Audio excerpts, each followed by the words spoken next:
eating into my time. Okay, stop. San Francisco gets shiny so we can kiss some commie hiney. And their solution to protect it all? You guessed it, build a wall. The city of San Fran cleared out homeless encampments, beautified downtown neighborhoods, and even power scrubbed train stations, all in anticipation of this week's Asia-Pacific Economic Cooperation Summit featuring the Chinese President Xi. Kind of makes you wish the commies would visit more often. But the locals are furious. After it's over, it's going to take them weeks to replace all that urine and feces. But get this, they also erected evil, authoritarian, high-metal walls that progressives had previously labeled racist. So now walls are good when they're installed to protect foreign leaders.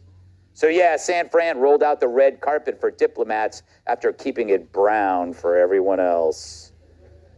Meanwhile, illegals from Latin America are discovering that grass isn't always greener on the other side, even if they were hired to mow it. Oh, racist would say.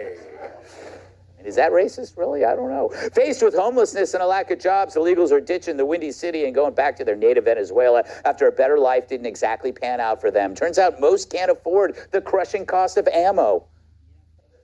But you know, Chicago's in the crapper of Venezuela seems like a better option.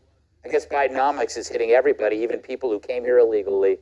As one guy told the Chicago Tribune, quote, "The American dream doesn't exist anymore. There's nothing here for us." Sadly, that's the same exact sentiment that's being expressed by another ethnic group, Americans.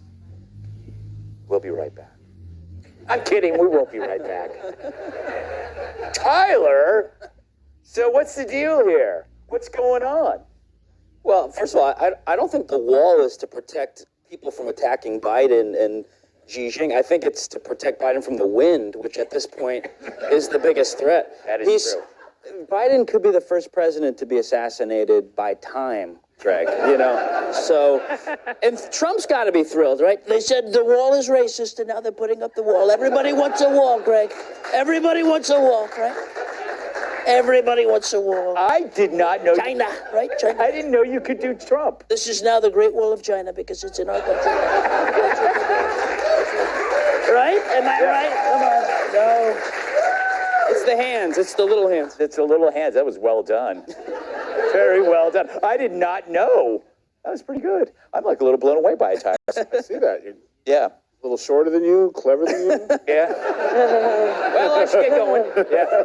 He won't be on again. I'll take care of him, boss. Don't worry about it. It must be bad if migrants are leaving the United States for Venezuela. Yeah, they get here and they go. Even with the free stuff. And it was a long ass walk. You know what I'm saying? It was, nope. Turn around, pack it up. Let's go. No, you can't come with us. They even are rejecting our hotels, our free hotels. Yeah, well, that kind of makes you wonder, like, where were they leaving? Yeah. Were they leaving the Ritz-Carlton, Venezuela? It's like the way that it's projected to us. Yeah. It's like they're running for their lives. Yes, it was supposed to be asylum seekers. Apparently, it's like, oh God, we're thinking here. What? No AC? Yeah. You know, we laugh, but the ugliness of our administration towards our citizens could not be more exposed than they. So you mean to tell me you could have cleaned this up all the time? Mm-hmm. You could have done, but it was fine when people are being driven from their businesses and their homes, beaten in the streets. Women couldn't get on the subway to go anywhere. I mean, it was disgusting to walk. You couldn't take your children outside without syringes and encampments everywhere. But when the money comes, let's be honest, that's what this is. Right. These are the guys who cut checks to the lobbyists and filter the money, and they're going to clean up the whole place. And the saddest part is the night, as soon as Gigi and the crew go back to where they go, they'll be cleaning up those fences and all that. Literally, they'll be back. Yeah. And then you'll have weeks more of violence while they reestablish their territories and fighting and stuff. And they're going to be like, oh, sorry, we don't have the budget for it. Sorry, guys. They probably didn't even clean up the poop. They just stored it. No, they just leave it there.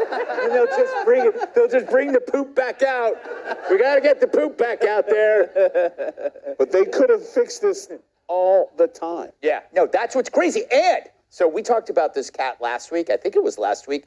And we asked the simple question, where did the homeless go? Like, where are they? We still don't know where they are. It's like, did they put them under the bed? I don't know, like I do when I'm cleaning house. I don't know if this is true or not, so this could be completely false. Take that.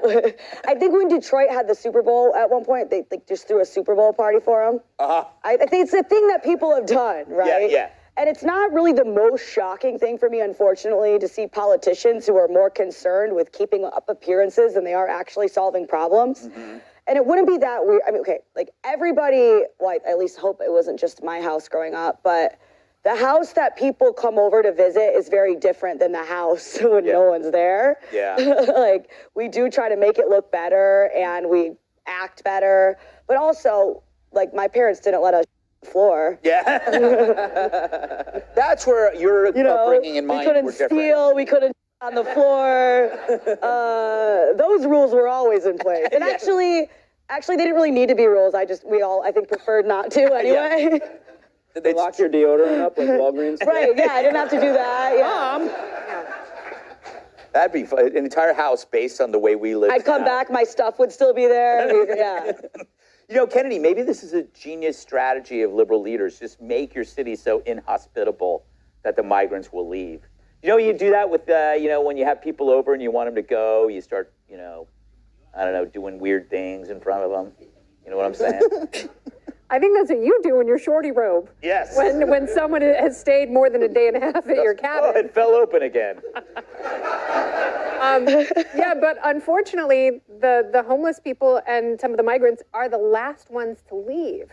So the first people who leave are the rich people. And then the rich people who own their big businesses, they're the first to leave. And that's what's happening to places like San Francisco and Portland now. Like, they are completely cratering. And this is an act of desperation, but it feels like we're living in an episode of Extreme Makeover Home Edition. And so, to Tyrus's point, this can happen quickly. So I'm hoping that Portland and Seattle and LA are calling this crew like, hey, can you guys get down here and clean up our downtown, our old town in a couple days? Like, let's pretend that the communist Chinese are coming to every major city because they can do it. It can be done. Yeah, it's like a reality show where like the host comes in and goes, "This is terrible. We got it." And then they do those sequential scenes with the skies pass. Like, oh, it's going to take some time. And then they have all the world leaders with their back to the city. Okay, everybody, turn around. Wow! Look, we thought this place was so full of look, it's beautiful. Oh my God! Some little lady cries. The waitress cries. That's bar. I think I'm melding Bar Rescue with Kitchen Nightmares. I'm just going to shut up.